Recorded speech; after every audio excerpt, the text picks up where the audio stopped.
But I've spent 15 years with this company working on the design and delivery of experiential learning programs for executives. And if there's one thing that going the wrong way, that I've learned in those 15 years is that L&D is always trying to avoid two pitfalls. One, I think you know it very well, is, and Marie has mentioned it, is this knowledge retention. We design for knowledge retention, we design programs that either they're classroom-based or they're e-learning-based, are top-down, are not community building, and people, they comply with it, or you even struggle to bring them into it, but then you don't know about impact. That's one pitfall. The second pitfall is the trap of engagement. We design for engagement. It has to be fun. It has to be adventurous, and it has to be surprising. Yes, but believing that because it's memorable, it's going to be impactful, to me is at least as insufficient as a knowledge retention pitfall. So what I want to try and make you think of in the next 3.5 minutes is how to make experiential learning actually work for impact. This here is a group of French executives from Carrefour visiting a Muji store in Tokyo. They wanted to learn about retail, the evolution of retail, and we wanted it to be immersive, but not just immersive. Authentic is, I think, the key word. It's not about designing an immersion, it's about making sure that you're putting people in situations where they see others engaging in their real life environment. So this is a stand-up meeting that the Muji employees are having every day in the store, and these French executives are witnessing it. And then they will go and talk with the execs, but they've noticed how things happen in the real life. So as you're designing experiential learning programs, do not think just about immersion, think about authenticity. Is my first very quick tip. I really can't. Okay.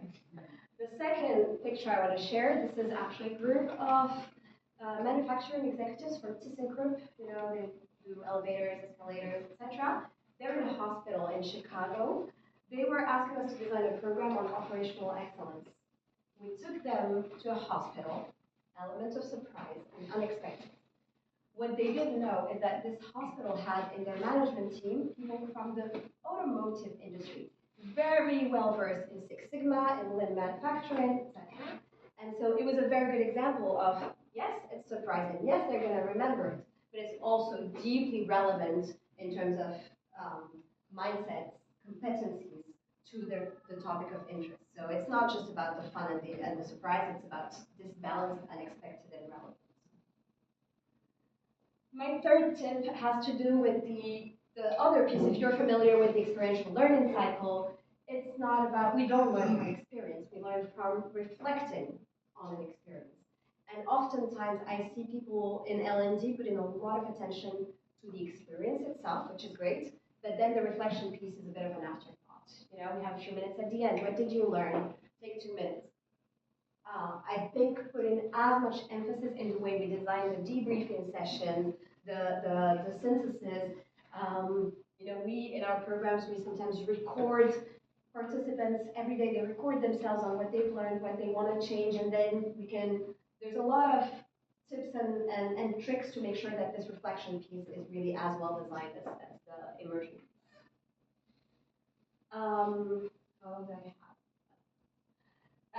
This is a young banker in India participating into a microfinance meeting in a local community.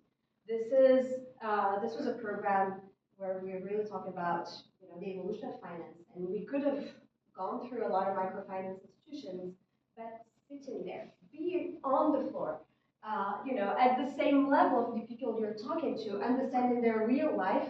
It makes it that it's not just a rational thing that's happening in terms of learning. You're learning with your head, you're learning with your heart, you're learning with your hands. You're engaging the whole person and not just their mind. And I think that's really important as we think of experiential learning. This is a bit of a consequence. A lot of companies I see our clients. You gave Mary a few. Yeah. So I'll take that as well. With design programs, sometimes we spend a lot of time, money, especially we work mostly with leaders. These are really fancy programs, but then there is no design of the outlets for those programs. Learning is transformative by design. These people, they live an experience, they collectively and individually, they come back transformed. So really thinking from the get-go about what the outlet is going to be for that is really important. Otherwise, you create frustration, and like it can be a bit of a time bomb that you're creating in your organization if you don't design intentionally for the transformation that's going to occur. And I think this is my last one. I hate this word, cascading. I'm taking the top leaders on a very cool, very fancy, very expensive program, and then the change is going to cascade naturally. I don't think that's possible. I think it's great to invest, but oftentimes people tell me, yeah, but your programs, they're very cool, they're very well thought. We can't do that for the whole company. Yes, but you can also find ways to let the teams themselves small scale and multiply the small scale experiments rather than think that you can just diffuse and cascade change. And with this, I'm done. I just wanted to let you, to leave you with a quote. It's one of my favorite. You all know Dr. Seuss, children's books writer. And he says, the more that you read, the more you know, and the more you learn, the more places you'll go. And I think that's, for us working in L&D, I think it's a very good way to think about how we design and deliver programs.